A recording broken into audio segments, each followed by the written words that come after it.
Today I'm going through a full manifesting guide and things you can implement right now. When it comes to manifesting, we're talking about things that you want, things you want to create in your reality, things you want in your life. That could be health, money. Like for me, I'm not married. So if somebody was looking at me, they'd probably say like a wife. People want a house, car, a lot of material things. In my personal opinion, the material things aren't as important as spiritual things. But if God's spirit is in each and every one of us, then we should live life how God would live. And if God is having this experience on earth through us, then God will want to experience the best and have and do nice things. So we know that God wants us to be healthy and make money and do everything that we desire. So let's think about your goals. You might have a list of goals that you want to achieve 5 or 10 years from now.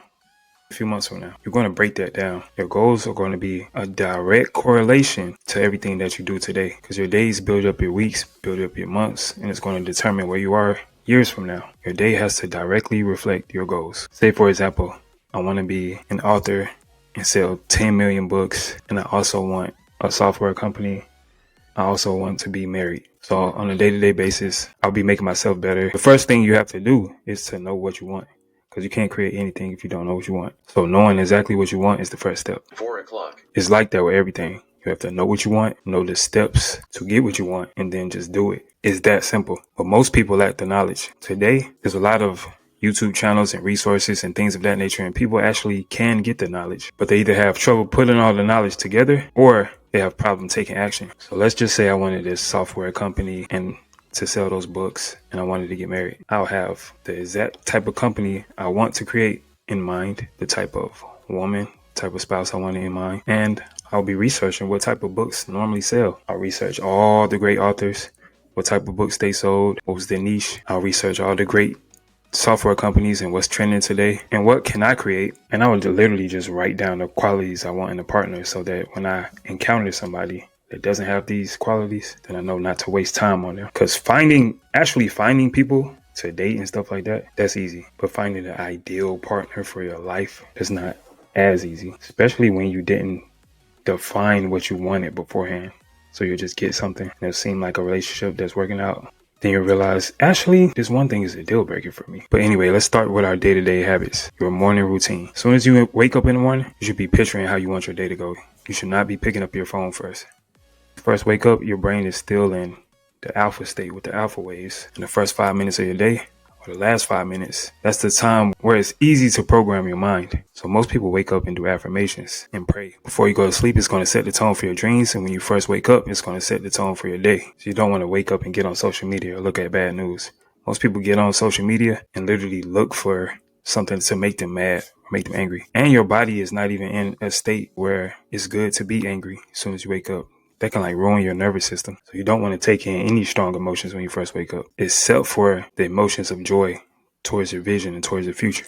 People I know that's going to watch this, they wake up every day and they think of their problems from the past. And your body, being the unconscious mind, it can't differentiate between your emotions created from a real life experience or something you're just thinking in your head from the past. So you're reliving that day or whatever that made you mad in the past, you're reliving that over and over and over. And now your body feels sad. And once it starts feeling sad all the time, it becomes your mood. It'll eventually just become your personality and become depression, all from one moment that you're reliving over and over and over. So you need to wake up and think about how you want your day to go and how you want your future to be. That's what you need to focus on. If you can think your way into depression and disease, then you can think your way into happiness and success and health. So a lot of people's day revolves around their job. And if you don't have a job, you're probably looking for a job, or you just look for some money in general. Which, if you don't have a job, you should have your own business. And if you got a business, you should be reaching out to people at least 6 hours a day as if you had a job. Because if you do have a job, you're probably going to be selling something for somebody else, making calls, just calling random people, sending out emails, and building somebody else's business. Which there's nothing wrong with that, especially if you're selling for a millionaire or billionaire that has a great product. You can get rich as well. If you're on your own trying to get customers, of course it gets tiring. But every day you just got to remember, you're just learning what works. This is the process of learning what works. When I played basketball, taking over 1,000 shots a day. Of course I missed thousands of shots, hundreds of shots every day. But it's not failure. It's just the process of learning what works over and over. The repetition is king in being successful at anything. You could look at any two people doing anything. If one person has been closing deals for 30 years, and they close 1,000,000 deals, they're going to be so much more experienced at speaking to someone and handling their objections. It's just going to be like second nature. Compare that to somebody that's a noob at selling, scared to talk on the phone, scared to talk to people in person.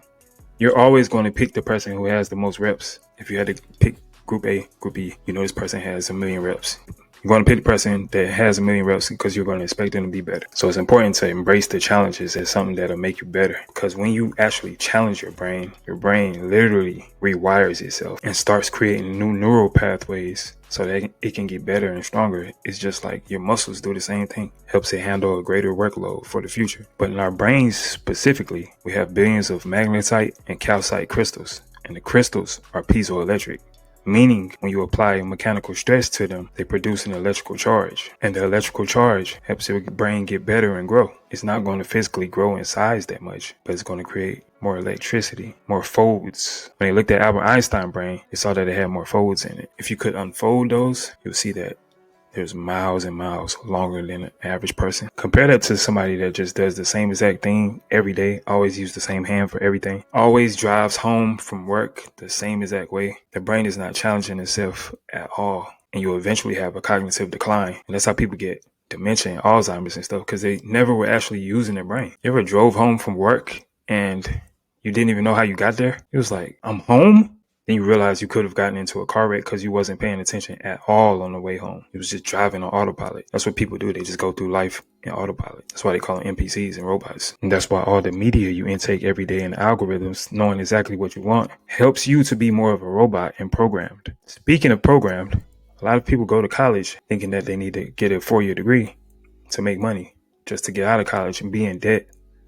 And now they can't get a job. Now they actually owe money. Started off at 0. Now you negative 60 or negative 100. Trying to apply for some jobs that say you need a master's degree to get $16 an hour, which is crazy. Disrespectful too. But for me, I always fix that issue with just using my left hand for stuff. Using my offhand all the time, writing with my offhand, driving different ways home, just challenging myself to do better things. I've always played chess since I was a little kid. I'm always learning new games, new brain games, things like that, because my grandma actually has dementia. Speaking of the brain, there's a part of your brain called the pineal gland that has calcite crystals in it.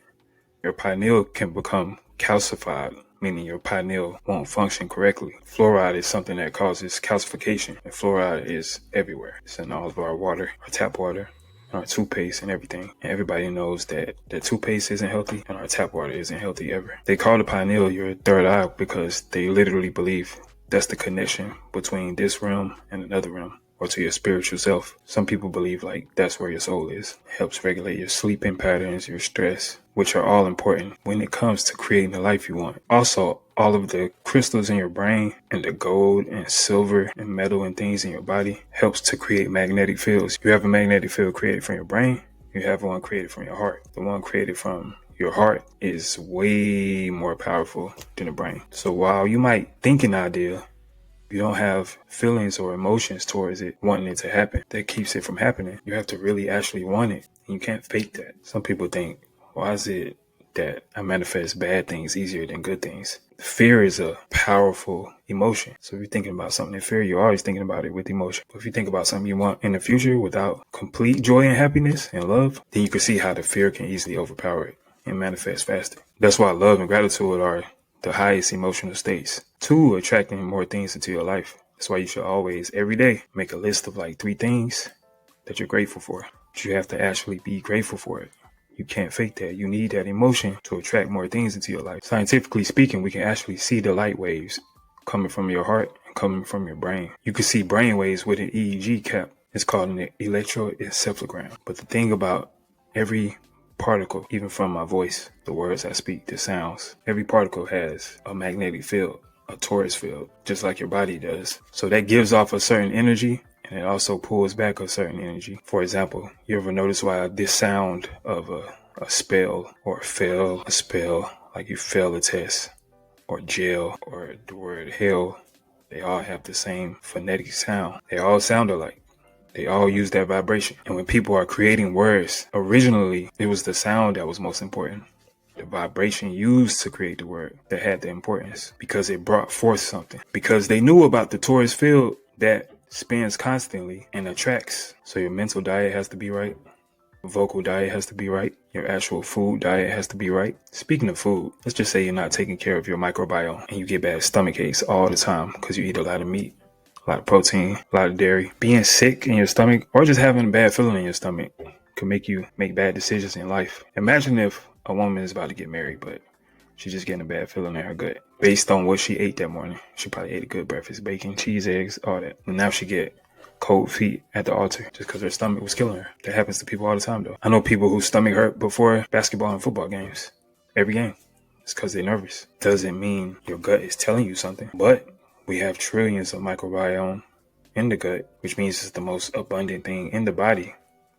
And it's important to keep healthy at all times. Some people confuse the gut feeling with listening to their heart. But like I said, the diet got to be right. Jesus, for example, he didn't eat meat. And a lot of spiritual leaders didn't eat meat. Like Gandhi, Buddha, Pythagoras, all kinds of people. It's always been important to have a light body. You literally are supposed to eat as much light as possible. The sunlight goes into fruits, vegetables, and plants. You're supposed to get as much as that as possible to improve the alkalinity in the body and prolong your life. And if you notice, you're not really supposed to eat 5 to 6 meals per day either. Your stomach shouldn't be working all day. You end up giving energy to the wrong thing or eating a big meal and being too tired to do anything, which can cause you to procrastinate on simple tasks. And I personally used to eat 350 grams of protein per day. So I know exactly how it feels. But as you can see in all religious texts, whenever somebody wants to create something or do anything or get their prayers answered faster, for example, they always fast. Even if you go on a water fast today, you'll notice you feel completely different, able to focus more on your prayers. You'll actually feel more spiritual. Not to mention fasting is another thing that puts that pressure on your brain and creates that piezoelectric effect. Anytime you fast and feel that stress, you get mentally stronger. Some people think they'll lose muscle, but you actually produce more muscle building hormones after fasting for a couple of days. Your body actually overcompensates for it. It really starts burning your sugars and your fat. So you might actually end up losing 10 pounds of fat in like 3 days easily. And nobody can say looks doesn't play a part in manifesting things into your life, especially not here in America. If you look good, you can get a lot of things easily. But enough about the diet.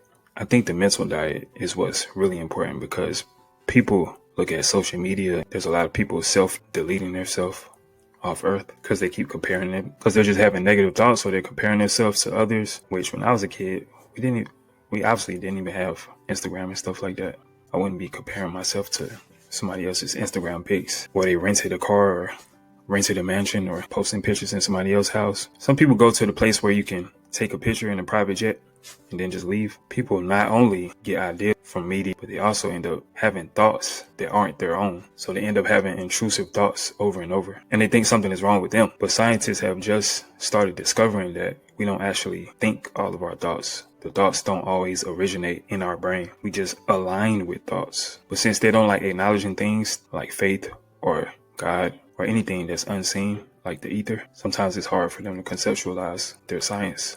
But any good quantum physicist knows that we live in an ether that we can't see, but you can feel it. It's just like fish living in the water. The space around them, they can't really feel it. They just walk through it easily, the same way we walk through air. I don't mean they walk through it. I mean they actually swim through it. But it doesn't feel like resistance to them unless they go at a high speed. So when I run at a super high speed outside, then I can start to feel the wind resistance and things, the space that we actually live in. And anybody who does aerospace engineering or flies a spacecraft, they know that the resistance feels different going through Earth, trying to go through the magnetosphere. Then once you leave it, they know there's a different density. And that ether holds a lot of information, what they like to call the Akashic Records. The Akashic Records is where all ideas that were ever thought of is. And you're going to align with certain ideas based on your frequency. And that frequency can be determined based on what you've been watching on TV, what you saw on social media, your friends, anything. So you might go through your day like, why do I keep thinking about bad things like war? It's because you've been seeing it on TV all day. You've been seeing it on Twitter all day. Or somebody be like, why do I keep thinking about people shaking their butt? And it just keeps popping in their head. It's because you saw it earlier. You might have saw it earlier in the day. You see it all the time. You haven't got away from it. So that's the frequency you're on. But let's say I'm on the frequency of creating a $10 million business. And all I've been doing is researching that all day. Studying CEOs. Studying new technology that can help the environment. Those are the kind of ideas that are going to come to me and align with me. But anybody who has great ideas, they know that ideas just come to them. They know they can just be in the shower or just sitting down, an idea will just come to them without them thinking about it. Even Michael Jackson said great songs, they just came to him, because the things you intentionally think and your actions and your desires determine the frequency of what you align with and what will come to you, whatever your vibrational match to. Then there's a certain part of your brain called the reticular activating system that brings things that's on your mind to your attention more. For example, if I'm thinking about getting a white Jeep truck, or if I just bought one, I'm going to start noticing them over and over. As soon as I go outside, it's going to feel like everybody has my car. Nothing can be different. My brain's just noticing it more now because I chose to focus on it. So you should choose to focus on things you want, knowing that you can use these mechanisms to bring it to your attention more. And the more you think about it, your brain is going to feel like, I have to make this happen because this is my reality. This is where I belong. This is the image that's always in my mind. I already feel it. I already have it. So it's going to start doing everything in its power to direct you to get that, like an automatic success mechanism built within you. It just has to be trained properly, just like anything. You have to train it. You have to train yourself to think positively. You're a human being. It means you have to be in the present state, be present. So just remember, you're a human being having a human experience, and that you use your brain to decode information and to create the reality that you want. So rather than waking up remembering a traumatic event that happened to you yesterday, last week, years ago, you can wake up and choose to remember your future. Your brain only thinks about the past and the future, not the present. The being is the present. You are the present. A being, you have to be in the present. So if you have an unwanted thought, something they call intrusive thoughts, you can literally just sit there and observe it and don't give it any emotional attention. We all know when you attach emotion to it, that's when it keeps coming back and it gets into the cycle of thoughts. And I'll make another video on breaking the cycle of intrusive thoughts, because that's something that can ruin your life and lead you to depression. And I know almost half the country takes antidepressant medicine today, or they take other type of drugs. So if you don't want that past emotional trauma that happened again, don't think about it. Don't focus on it. Don't attach emotion to it. You literally have to be strong enough to not attach emotion to it, and then it will fade away. Your body is going to remember things that you attach emotion to. That's what it's going to think is important, and it's going to feed you more of those thoughts. That's why you have to desire what you want. Now, some of y'all might think desire and what you want is the same exact thing. No, you got to actually desire what you want. I've walked in the kitchen and ate a honey bun. I didn't actually want it. A lot of us date people that we don't actually want. It's not what we want. Remember, the reticular activating system is being trained by you to bring you what it perceives that you desire. And it thinks you desire something by giving a strong emotional attachment to the thought. A thought is literally the information decoded by your brain after being tuned in with the field. You use alignment to tune in with the field, and then the information gets decoded as a thought. And you're tuned into certain thoughts based on your frequency, which can be determined by other people's input, your actual environment, and plenty of other things. In quantum physics, we refer to the realities that could possibly happen to be in a state of superposition. Once a conscious being draws attention to it, that's when it drops from being in a state of superposition and you create your reality. If you research the double slit experiment, it literally proves that without a human being being there to observe the particles, they behave differently. So when people say, does a tree make a sound if it falls in the forest if nobody's there? The answer would be no. It's exactly like a video game where the non-playable characters in the background aren't even moving unless you go look at them and interact with them. It takes up too much information to have the people in the background talking and doing other things if nobody's paying attention to them. So again, think about exactly what you want. Actually, take out a pen and paper and write down 3 things that you want to happen this year. Then think about if your daily routine directly correlates to what you want your future to look like. If not, you need to make adjustments. Speaking of alignment, I would say being in alignment is one of the most important things in your life. When you're in alignment, you get lucky all the time. For example, I used to be a person who turned down everything. I would get offers to be on TV shows for no reason. I'd turn it down. I had this thing to where I didn't want to be famous for something I didn't care about. So I would just turn down stuff all the time. But in turn, I was turning down money as well. Turning down money and fame. I could have redirected the fame to anything. Use that audience to make money for something else. But I kept turning it down. Then after a while, I would get less of those opportunities. It wasn't out of alignment. I was literally just turning it down. But the point is, when you put yourself in those situations to get offers out of nowhere and put yourself in situations to get lucky, then of course, more luck will happen to you. It's just like, I know this guy who makes $20,000 a month wholesaling real estate, and he makes 1,000 calls a month. Compare that to somebody who only makes 10 calls a month and don't get any sales. Who's going to get luckier? Everybody's going to say, dang, dude, you made 20,000 a month. You don't even have a job. You're so lucky. It's like, am I lucky or am I just doing what I'm supposed to be doing? Well, let's just say one of my friends marries a supermodel, but he actually goes to fashion shows and modeling shows all the time. He's around these people all the time and he marries a supermodel. Is that luck or is it just probability? He puts himself in a situation to get this outcome. He's in alignment with what he wants. I found a few key factors to know when you're in alignment.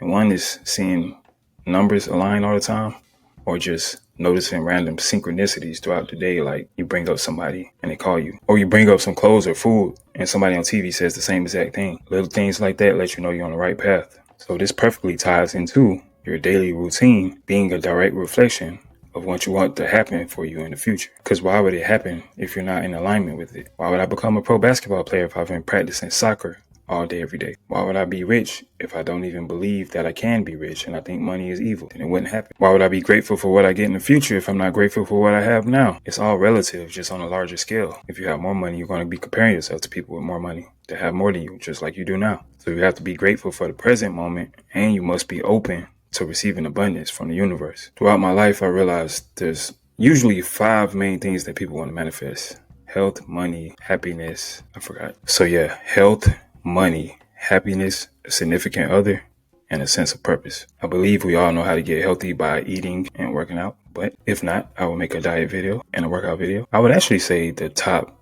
2 are happiness and money. People usually tie their happiness into thinking, if I have money, then I'll be happy. Or if I have this significant other, then I'll be happy. When in reality, when you start to focus on helping other people, that's what usually makes the person happy. So I will be dropping videos on those 5 topics as well. But for now, just hit like and subscribe to all my videos if you want to change your life today. And I'll see you next time.